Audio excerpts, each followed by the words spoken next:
গণতন্ত্র চিনি না আমি জানি না গণতন্ত্র। মিলাই নেবেন, এই গান আমি নোয়াখালীতে গাওয়ার কারণে ওয়েনতে আচ্ছা মতো তাড়া করেছি।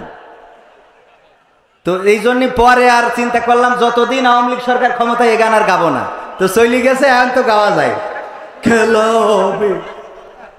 গণতন্ত্র চিনি না আমি জানি না গণতন্ত্র, গণতন্ত্র দেখিনি আমি শুনেছি গণতন্ত্র, গণতন্ত্র চিনি না আমি জানি না গণতন্ত্র, গণতন্ত্র দেখিনি আমি শুনেছি গণতন্ত্র।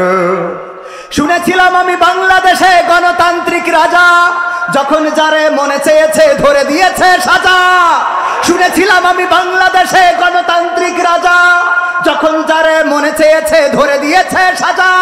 কাউকে দিয়েছে ফাঁসির দণ্ড রেখেছে আয়না ঘরে, কাউকে আবার লাশ বানিয়ে ভাসিয়েছে সাগরে। কাউকে দিয়েছে ফাঁসির দণ্ড রেখেছে আয়না ঘরে, কাউকে আবার লাশ বানিয়ে ভাসিয়েছে সাগরে।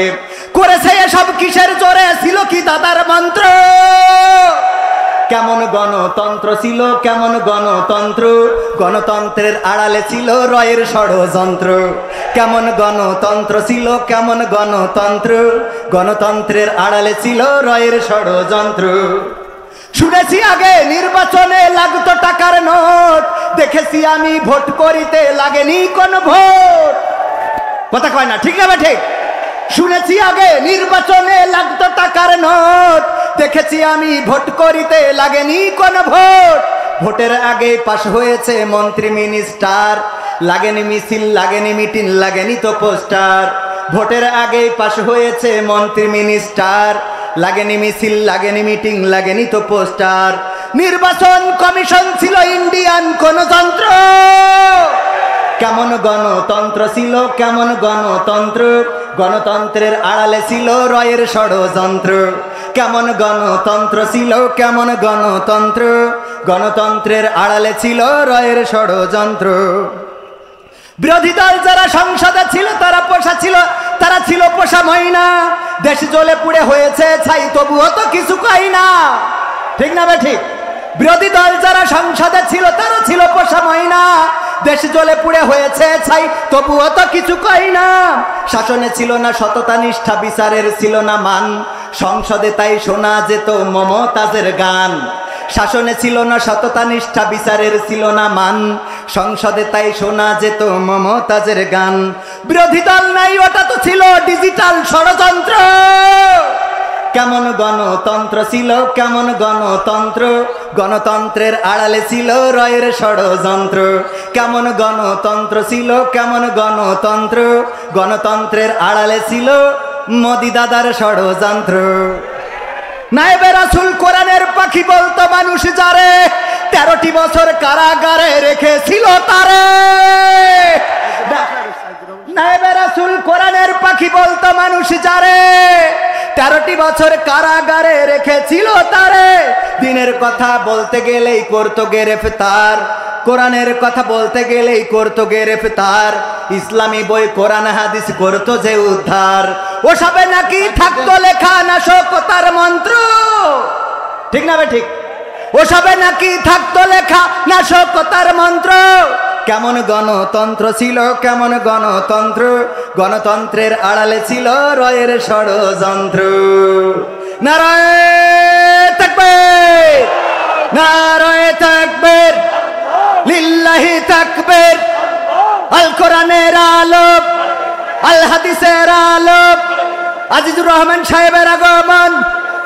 বেনাপোলবাসীর পক্ষ থেকে, সাইফুর রহমান ভাইয়ের পক্ষ থেকে, বেনাপোলের তাওহীদি জনতার পক্ষ থেকে নারায়ে তাকবীর, লিল্লাহি তাকবীর। আজকে এখানে আমরা বাংলাদেশের উজ্জ্বল নক্ষত্র, যারা জুলুমের মাঝে জালিমের রক্ত চক্ষুকে ভয় না করে, সকল জেল জুলুম উপেক্ষা করে নিজেদের বেড কাপড় চোপড় গুলো যারা গুছিয়ে রাখতো জেলে যাওয়ার জন্য, পুলিশ এসে যখন দরজায় দাঁড়াতো বলতো যে সব রেডি আছে, চাইলে এখনই যেতে পারেন। সেই সব তাওহীদি জনতার হৃদয়ের স্পন্দন আমার বাংলাদেশে কোরআনের রাজ কায়েম করার জন্য যাদের জীবন যৌবন বিলিয়েছেন, আমাদের ডানে বামে এসে উপস্থিত হয়ে গিয়েছেন। এর জন্য আপনারা খুশি নাকি বেজার? খুশি কারা কারা দুটি হাত দেখতে চায়? লিল্লাহি তাকবীর। আজকে এসে দেখে যাও এখানকার তাওহীদি জনতার জন্য কোনো বিরিয়ানির প্যাকেটের ব্যবস্থা করা হয় নাই, কাউকে গাড়ি ভাড়া বাস ভাড়া দিয়ে আনা হয় নাই। যেই দেশের মুসলমানেরা বুকের পয়সা খরচ করে কোরআনের মাহফিলে আসতে পারে, সেই দেশের তাওহীদি জনতা বুকের রক্ত খরচ করে কোরআনের রাজ কায়েম করবে ইনশাআল্লাহ। এটা কোনোভাবে এটা থামাতে পারবে না। বাংলাদেশের মুগ্ধরা, বাংলাদেশের সাইদারা বুক পেতে দিয়ে প্রমাণ করে দিতে পারে আমাদের বুকে গুলি চালাতে পারো, কিন্তু আমাদের মস্তককে অবনত করিয়ে দিতে পারো না। সেই তাওহীদি জনতা বেনাপোলে আছে না নাই? আমার আকিজ কলেজিয়েট স্কুলের ছাত্র জীবন দিয়েছেন, রক্ত দিয়েছেন, শহীদ হয়েছেন। আমরা সকল আত্মার মাগফিরাত কামনা করছি। যারা একটি সুদিনার জন্য রক্ত দিয়েছে, তাদের রক্তের সাথে বেঈমানি কি করা যাবে? যদি বেঈমানি করা না যায়, তবে এই রক্ত দেওয়া সেই দিনই বন্ধ হবে যেই দিন বাংলার জমিনে কোরআনের রাজ কায়েম হবে। রাজি আছেন?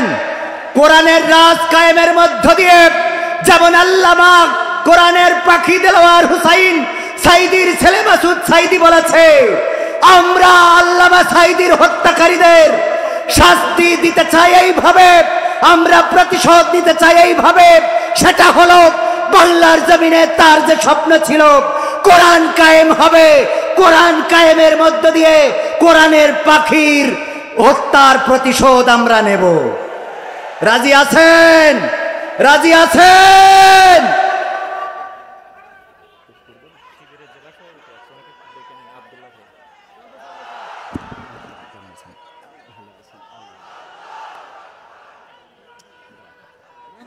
আলহামদুলিল্লাহ, আমাদের বাংলাদেশ রক্তে স্নাত শহীদি কাফেলা, রক্ত স্নাত শহীদি কাফেলা বাংলাদেশ ইসলামী ছাত্র শিবির, যারা বুকের তাজা রক্ত ঢেলেছে, নির্যাতন সহ্য করেছে, জেল জুলুম ভোগ করেছে, শফিকুল ইসলাম মাসুদ এবং দেলোয়ার ভাইয়ের সেই নির্যাতন যারা দেখেছে, চোখের পানি ফেলেছে, সেই রক্তে স্নাত শহীদি কাফেলার সুযোগ্য যশোর জেলা পশ্চিমের সভাপতি আমাদের মাঝে উপস্থিত হয়েছেন। আমি জনাব আব্দুল্লাহ ভাইকে মঞ্চে উপস্থিত হওয়ার জন্য বিনীতভাবে আহ্বান জানাচ্ছি। সম্মানিত ভাইয়েরা, আমরা আমাদের কোরআনের পাখিকে হারিয়েছি। কোরআনের পাখির মুক্তির জন্য গোটা বাংলাদেশে সঙ্গীত গেয়েছিলাম। যেদিন তিনি এই পৃথিবী ছেড়ে চলে গিয়েছিলেন, কবরের কাছে দাঁড়িয়ে তার কলিজার টুকরা তিনজন সন্তানকে জড়িয়ে ধরে বলেছিলাম, আমার আর কোরআনের পাখিকে নিয়ে মুক্তি চাওয়ার কোনো প্রয়োজন নেই। আর প্রয়োজন আছে? সেই পাখি চলে গেছে চিরজনমের মতো। আমি কোরআনের পাখির উৎসর্গ করে আমার আপনাদের বহুল পরিচিত গানটি একটু শোনাবো। টেকনাফ থেকে তেতুলিয়া, রূপসা থেকে পাথুরিয়া, একটি নামে সবাই যাকে চেনে, এক দুইজন নয়, 1.5 শতাধিক মানুষ জীবন দিল শুধু যারি প্রেমে। টেকনাফ থেকে তেতুলিয়া, রূপসা থেকে পাথুরিয়া, একটি নামে সবাই যাকে চেনে, এক দুইজন নয়, 1.5 শতাধিক মানুষ জীবন দিল শুধু যারি প্রেমে। সেই মানুষের মুক্তি চেয়ে যেতাম আমি গান গে, সেই মানুষের মুক্তি চেয়ে যেতাম আমি গান গে, সেই মানুষটি নাই দুনিয়ায় নাই। আজ আর মুক্তি চাওয়ার নাই প্রয়োজন নাই রে, আজ আর আমার গানের নাই প্রয়োজন নাই, আজ আর মুক্তি চাওয়ার নাই প্রয়োজন নাই গো, আজ আর আমার গানের নাই প্রয়োজন নাই। আল কোরআনের মধুর বাণী বলতো সুরে সুরে, নবীর বাণী পৌঁছে দিত বিশ্বটাতে ঘুরে। ঠিক না বেঠে? আল কোরআনের মধুর বাণী বলতো সুরে সুরে, নবীর বাণী পৌঁছে দিত বিশ্বটাতে ঘুরে। তার মুখের এই বয়ান শুনে হতো মুসলমান, বুকের সাথে বুক মিলিয়ে ধন্য কত প্রাণ। সেই মানুষের মুক্তি চেয়ে যেতাম আমি গান গে, সেই মানুষের মুক্তি চেয়ে যেতাম আমি গান গে, সেই মানুষটি নাই দুনিয়ায় নাই। আজ আর মুক্তি চাওয়ার নাই প্রয়োজন নাই গো, আজ আর আমার গানের নাই প্রয়োজন নাই। আজ আর মুক্তি চাওয়ার নাই প্রয়োজন নাই রে, আজ আর আমার গানের নাই প্রয়োজন নাই। লাখো লোকের সমাগম হতো তার সে মাহফিলে, এসব দেখে আবু জাহেলের কলিজা যেত জ্বলে। লাখো লোকের সমাগম হতো তার সে মাহফিলে, এসব দেখে আবু লাহাবের কলিজা যেত জ্বলে। সুরে সুরে তার কেটে যেত যে আধার আমানিশা, পথহারারা খুঁজে পেত সঠিক পথের দিশা।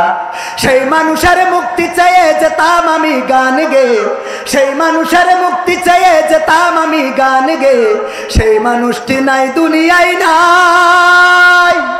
আজ আর মুক্তি চাওয়ার নাই প্রয়োজন নাই গো, আজ আর আমার গানের নাই প্রয়োজন নাই। আজ আর মুক্তি চাওয়ার নাই প্রয়োজন নাই রে, আজ আর আমার গানের নাই প্রয়োজন নাই। মারহাবা বলবেন না?